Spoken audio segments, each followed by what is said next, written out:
ओम नमः शिवाय, हर हर महादेव। आप सभी का स्वागत है मेरे यूट्यूब चैनल पे। आज एक विशेष टॉपिक लेके आया हूँ जो माताओं बहनों के लिए विशेष अति विशेष है। सभी माताएं बहनें अवश्य सुने और देखें इसको टॉपिक को। दोस्तों, स्त्रियों के द्वारा बाल खुले रखना जो है तबाही की निशानी है। ये हमारे जो है बड़े बुजुर्ग कहते थे। आजकल माताएं बहनें जो फैशन के चलते अनर्थ कर रही हैं, ऐसा कुछ मानना है। शायद उनको पता नहीं है। रामायण में जो है पूर्व काल बताया गया था कि जब माता सीता देवी का श्री राम जी से विवाह होने वाला था, उस समय उनकी माता सुनैना ने उनके बाल बांधते हुए उनसे ये कहा था, विवाह उपरांत सदा अपने केस बांध कर रखना। बंधे हुए लंबे बाल आभूषण श्रृंगार होने के साथ साथ संस्कार व मर्यादा में रहना सिखाते हैं। ये सौभाग्य की निशानी है। एकांत में केवल अपने पति के लिए ही नहीं खोलना।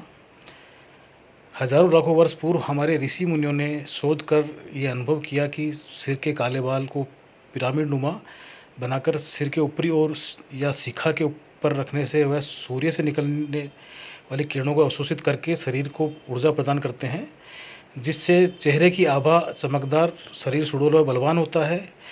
यही कारण है कि गुरु नानक देव ने अन्य सिख गुरुओं ने बाल रक्षा के असाधारण महत्व को समझकर धर्म का एक अंग ही बना लिया है, लेकिन वे कभी बाल को खोलकर नहीं रखे हैं। ऋषि मुनियों व साधियों ने हमेशा बाल को बांधकर ही रखा। भारतीय आचार्यों ने बाल रक्षा का प्रयोग साधना काल में ही किया। इसलिए आज भी किसी लंबे अनुष्ठान, नवरात्रि पर्व, श्रावण मास तथा श्राद्ध पक्ष आदि में नियम पूर्वक बाल रक्षा कर शक्ति अर्जन किया जाता है। महिलाओं के लिए केस संवारना अत्यंत आवश्यक है। उलझे हुए बिखरे हुए बाल अमंगलकारी कहे गए हैं। माता कैकेयी का कोप भवन में बिखरे हुए बालों में रुदन करना और अयोध्या का अमंगल होना, ये हम सभी ने देखा सुना है। पति से युक्त तथा शोक में डूबी स्त्री ही बाल खुले रखती है, जैसे अशोक वाटिका में माता सीता। रजस्वल स्त्री खुले बाल रखती है, जैसे चीरहरण से पूर्व द्रौपदी। उस वक्त द्रौपदी भी रसवला से थी। जब दुशासन खींच कर लाया था तब द्रौपदी ने यह प्रतिज्ञा की थी कि मैं अपने बाल तभी बांधूंगी जब दुशासन के रक्त से इन्हें धोऊंगी। जिस समय रावण माता सीता का हरण करके उन्हें ले जाता है, तब उन्हें वो भी जो है केसों से, बालों से पकड़ करके अपने पुष्पक विमान में बैठा के ले जाता है, और उसका इस कारण से उसके पूरे वंश का सर्वनाश हो गया था। महाभारत युद्ध से पूर्व कौरवों ने भी द्रौपदी के साथ में यही किया था, बालों पर हाथ डाला था। उनका कोई भी अंश जीवित कोई बचा नहीं था, पूरा जो है वंश खत्म हो गया था। और ऐसे ही कंस ने देवकी माता की 8वीं संतान को जब बालों से पटक कर मारना चाहा तो वह उसके हाथों से निकलकर महामाया के रूप में अवतरित हुई। और कंस ने भी अबला के बालों पर हाथ डाला था, उसके भी संपूर्ण कुल का नाश हो गया था। सौभाग्यवती स्त्री के बालों को सम्मान की निशानी कही गई है। दक्षिण भारतीयों की कुछ महिलाएं मन्नत, संकल्प आदि के चलते बालाजी में केस मुंडन करवा लेती हैं, लेकिन भारत के अन्य क्षेत्रों में ऐसी कोई प्रथा नहीं है। कोई महिला जब विधवा हो जाती थी पूर्व काल में, तभी उनके बाल छोटे करवा दिए जाते थे, या जो विधवा महिलाएं अपने पति के अस्थि विसर्जन को तीर्थ जाती हैं वे ही बाल मुंडन करवाती हैं, ऐसा प्रचलित था पहले। अर्थात विधवा ही मुंडन करवाती है, सौभाग्यवती नहीं। गरुड़ पुराण के अनुसार बालों में काम का वास रहता है। बालों का बार बार स्पर्श करना दोष कारक बताया गया है, क्योंकि बालों को अशुद्धि माना गया है। इसलिए कोई भी जब अनुष्ठान, चूड़ाकरण, यज्ञोपवीति आदि शुभ कर्तव्यों में शोर कर्म कराया जाता है तथा शिक्षा बंधन कर पश्चात हस्त प्रक्षालन कर शुद्ध किया जाता है।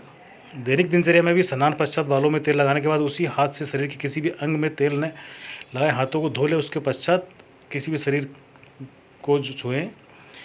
भोजन आदि में बाल आ जाए तो उस भोजन को हटा दिया जाता है। ये परंपरा चली आ रही है।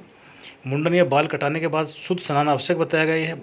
बड़े यज्ञ, अनुष्ठान आदि में मुंडन तथा हर शुद्धि कर्म में सभी बालों, शिरस, मुख और कक्ष के मुंडन का विधान बताया गया है।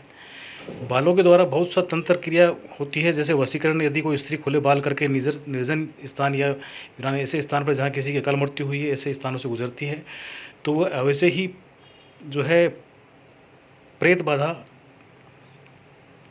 का योग बन जाता है उसके लिए।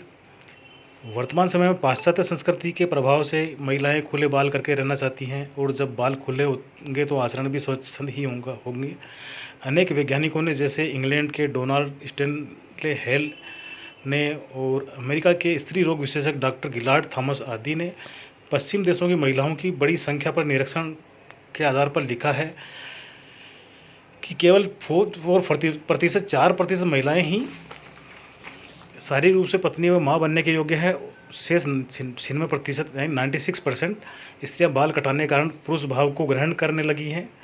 जिसके कारण उनमें माँ बनने के लिए अयोग्य घोषित किया गया है। ये जो है इन डॉक्टर्स ने बताया है। तो भारतीय महिलाओं में भी इस फैशन रूपी कुप्रथा का पश्चिमी जो है धारा का जो है प्रवाह शुरू हो चुका है। तो ये बात जो है हमारे सभी जो है ग्रंथों में और ऋषि मुनियों ने कही है। और प्राचीन समय में सभी जो है ऋषि मुनि, भगवान एवं देवी देवता सभी जो है अपने बालों को पिरामिड में बांधकर और केस को बांध कर रखते थे और बालों का पूरा ध्यान रखते थे।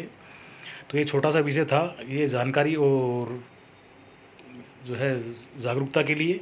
तो ये कैसी लगी आप सभी को अवश्य कमेंट में बताएं और आगे से इसको शेयर करें। और वीडियो पे अगर न्यू है तो वीडियो को लाइक करें, चैनल को सब्सक्राइब करें। सभी को राधे राधे, हर हर महादेव, ओम नमः शिवाय। धन्यवाद बहुत बहुत।